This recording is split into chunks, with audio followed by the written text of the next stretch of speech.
On va parler risque pénal des entreprises pour violation des droits humains à l'étranger. Pour commencer ce Lex Inside avec Pauline Baudu-Armand, associée au sein du cabinet Garbarini.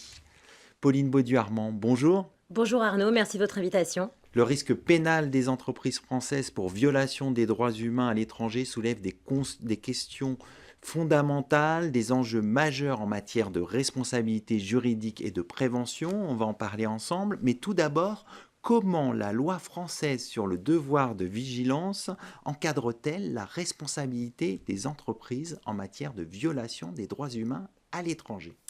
La loi de 2017 sur le devoir de vigilance, il faut rappeler qu'elle s'inscrit dans un contexte de prise de conscience. Et notamment l'accident tragique de l'effondrement du Rana Plaza au Bangladesh qui malheureusement a provoqué plus de 1000 morts.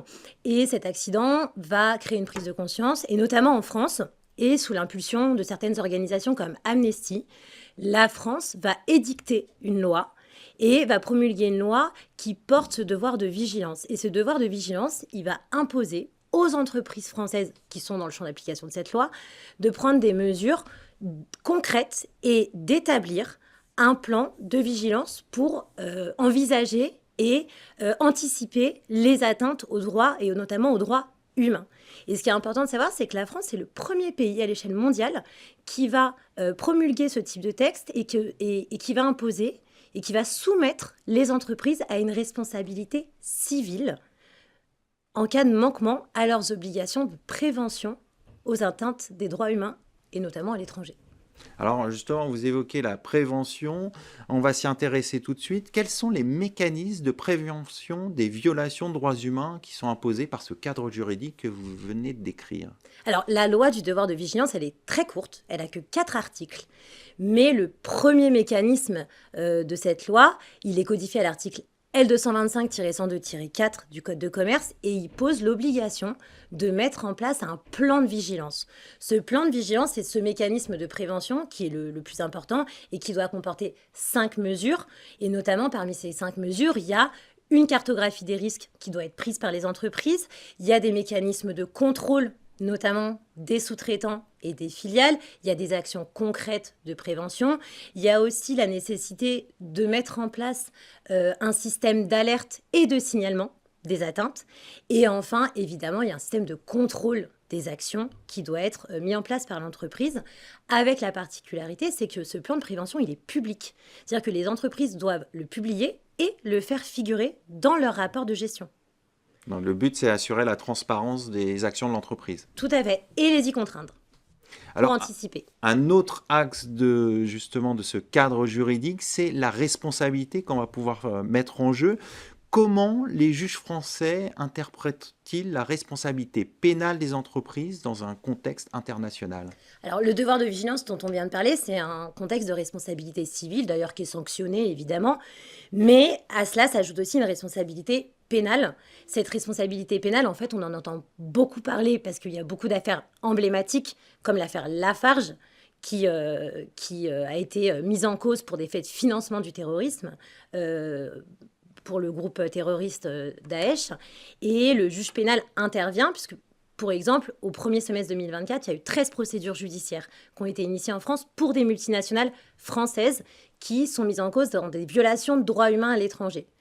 Ces procédures, elles témoignent que le juge pénal, il intervient.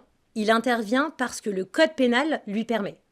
L'article 121-2 du code pénal, il formalise la responsabilité pénale des personnes morales.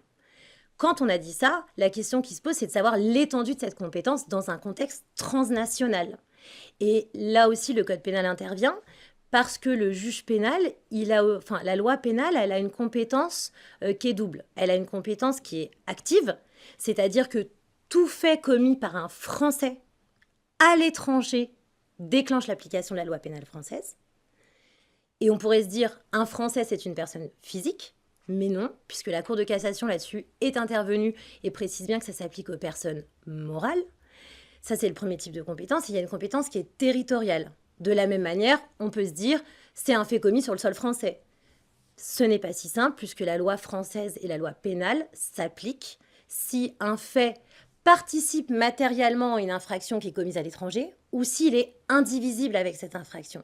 Et quand on prend ces trois éléments, la responsabilité pénale des entreprises, la compétence territoriale et la compétence active, les entreprises multinationales françaises peuvent se voir poursuivies pour des violations de droits humains qui sont commises à l'étranger, que ce soit comme auteur, mais également comme complice. Et c'est le cas de l'affaire Lafarge. En fait, la complicité, elle est aussi liée à des agissements qui sont ceux de véhicules juridiques. Dans l'affaire Lafarge, la Cour de cassation, elle a confirmé la mise en examen de la société mère comme complice de financement de terrorisme via ses filiales. Parce qu'elle est responsable de l'ensemble de la chaîne de valeur, de ses Exactement. sous-traitants. Et parce qu'elle y a participé. Alors, un autre point qui est important, vous avez souligné justement la responsabilité de l'entreprise de manière internationale et il y a des multiples réglementations qui entrent en jeu. Alors, est-ce qu'il faut harmoniser les réglementations européennes, internationales, voire aussi avoir un effet sur la loi française pour mieux prévenir et réparer, quand il le faut, la violation des droits humains? Le constat, c'est effectivement, il n'y a pas d'harmonisation ni à l'échelle européenne, ni à l'échelle internationale.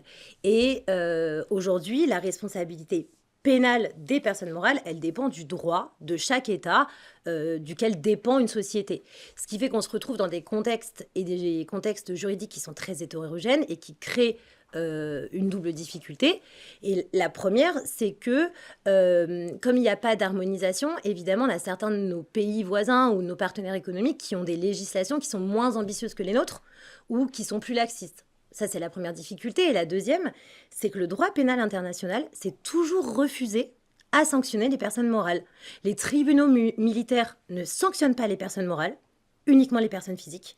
Et par exemple, les statuts de la Cour pénale internationale ne sanctionnent pas davantage les personnes morales. Et il ne peut pas y avoir d'évolution, selon vous? Il faut qu'il y ait une évolution. Il faut qu'il y ait une évolution parce que ça permettrait d'éviter le premier écueil, qui est le dumping réglementaire.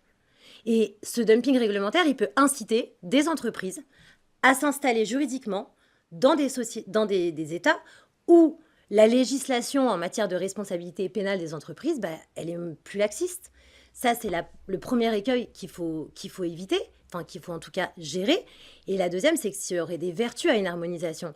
La première, c'est que ça renforcerait la responsabilité pénale des entreprises pour les violations commises à l'étranger. Et le deuxième élément, c'est surtout qu'il y aurait une approche proactive. Si les normes étaient uniformisées, les entreprises, elles n'auraient d'autre choix que d'anticiper et de prévenir de manière plus importante les atteintes aux droits humains qui pourraient survenir. Pour vous, il y aurait un effet vertueux à harmoniser les réglementations, c'est ça? Exactement, il y aurait un effet vertueux et c'est là où la France a son rôle. Parce que la France, elle est expérimentée dans la responsabilité pénale des personnes morales, elle a des outils juridiques avancés et elle doit participer activement à cette harmonisation. Bon, on va suivre tout ça de près. Merci beaucoup pour votre éclairage. Merci Pauline à vous. Baudu-Armand, je rappelle que vous êtes associée au sein du cabinet Garbarini et Associés. Tout de suite, l'émission continue. On va parler emploi des sportifs. Quelles sont les particularités d'embauche?